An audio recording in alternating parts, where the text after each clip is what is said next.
धन सिर्फ रुपया, पैसा, सोना या चांदी नहीं होता।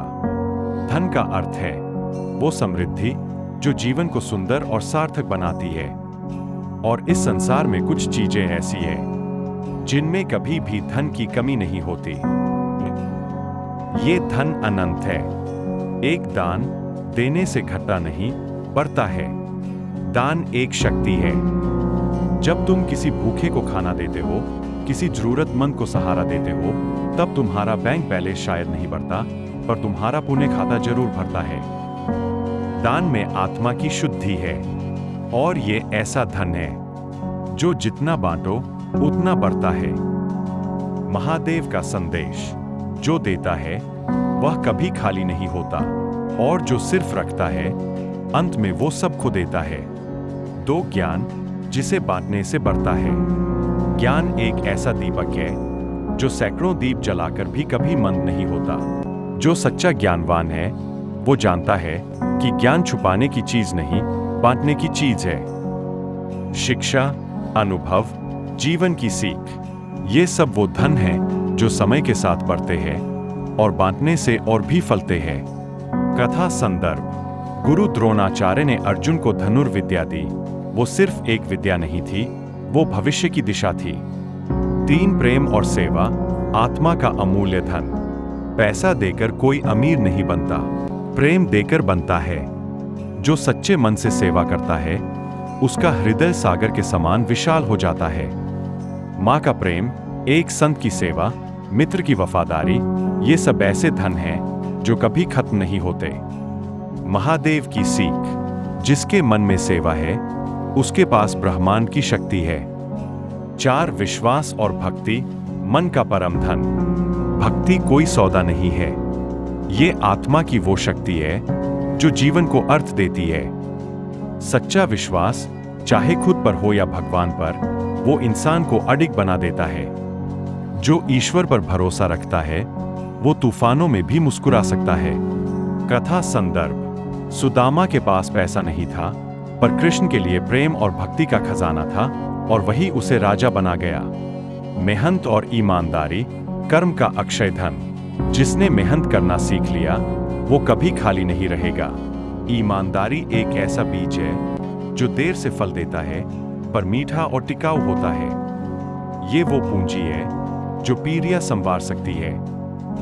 महादेव का वचन, जो कर्म करता है वो ही सच्चा भक्त है, और जो कर्म से भागता है वो खुद से भागता है।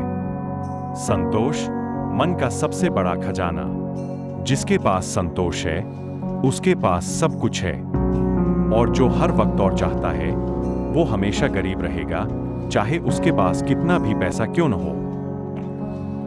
इन सब धनों की खासियत ये है कि इन्हें कोई चुरा नहीं सकता, इन पर टैक्स नहीं लगता, और ये कभी खत्म नहीं होते। ये धन वो है जो आत्मा को समृद्ध करते हैं और जीवन को सफल बनाते हैं। महादेव का अंतिम वाक्य, जिसने इन 6 धनों को पहचान लिया, समझो उसने ब्रह्मांड का खजाना पा लिया। अगर ये बातें दिल को छू गईं, तो इन्हें अपने जीवन में उतारो और दूसरों तक पहुंचाओ। यही असली पुण्य है। धन केवल वो नहीं जो बाहर दिखे, धन वो भी है जो भीतर समाया हो। कुछ धन ऐसे होते हैं जिन्हें महसूस किया जा सकता है पर मापा नहीं जा सकता। आज हम उन्हीं अनमोल खजानों की बात करेंगे। शुभ संकल्प, जो सोच को ऊर्जा देता है।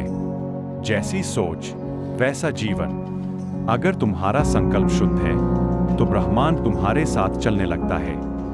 एक अच्छा विचार, एक नेक इरादा, ये ऐसे धन हैं जो तुम्हारे जीवन की दिशा तय करते हैं। महादेव का संदेश, मन शुभ हो तो सृष्टि भी तुम्हारे पक्ष में हो जाती है। क्षमा, जो आत्मा को हल्का करती है। क्षमा करना सरल नहीं, पर यही असली विजय है। जो माफ कर देता है वो बोझ से मुक्त हो जाता है, और जो बोझ रखता है वो धीरे धीरे भीतर से टूटता है। कथा प्रेरणा, भगवान शिव ने भी गणेश और कार्तिकेय से क्षमा की जब उन्होंने माता पार्वती के लिए द्वंद्व किया। ईश्वर भी क्षमा करता है, तो हम क्यों नहीं। समय सबसे कीमती और न लौटने वाला धन। पैसा खो जाए तो मिल सकता है, पर जो समय चला गया वो कभी नहीं लौटता। समय एक ऐसा धन है जो हर इंसान को बराबर मिला है। फर्क इस बात से पड़ता है कौन इसका क्या करता है। जो समय का सही उपयोग कर ले वो जीवन में कुछ भी पा सकता है। महादेव का संदेश।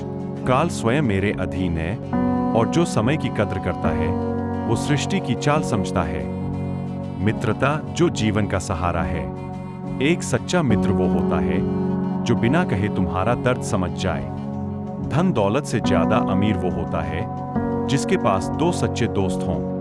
मित्रता, विश्वास और साथ, ये वो खजाने हैं जो जीवन को अर्थ देते हैं।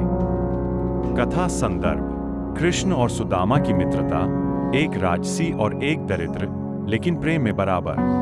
आत्मज्ञान, अंतिम और अनंत धन। अपने आप को जानना ही सबसे बड़ा ज्ञान है। दुनिया जीतने से पहले खुद को जीतना जरूरी है। आत्मज्ञान वह अमूल्य धन है जो न जन्म से मिलता है न किताबों से, ये साधना से मिलता है। इन 11 खजानों की कोई कीमत नहीं, पर इनका मूल्य अनंत है। अगर ये तुम्हारे पास है तो तुम सबसे अमीर हो, चाहे तुम्हारी जेब में 1 रुपया भी न हो। और अगर ये नहीं है तो करोड़ों होने के बावजूद भी कुछ अधूरा रहेगा। कभी एक पेड़ के नीचे बैठकर सोचा है कि वो बिना कुछ मांगे तुम्हें छाया देता है? या बहती नदी को देखा है जो रास्ता रोकने वालों को भी छोड़ देती है? प्रकृति के पास भी कुछ ऐसे खजाने हैं जिनकी कोई सीमा नहीं, जो देना जानती है बिना थके, बिना रुके।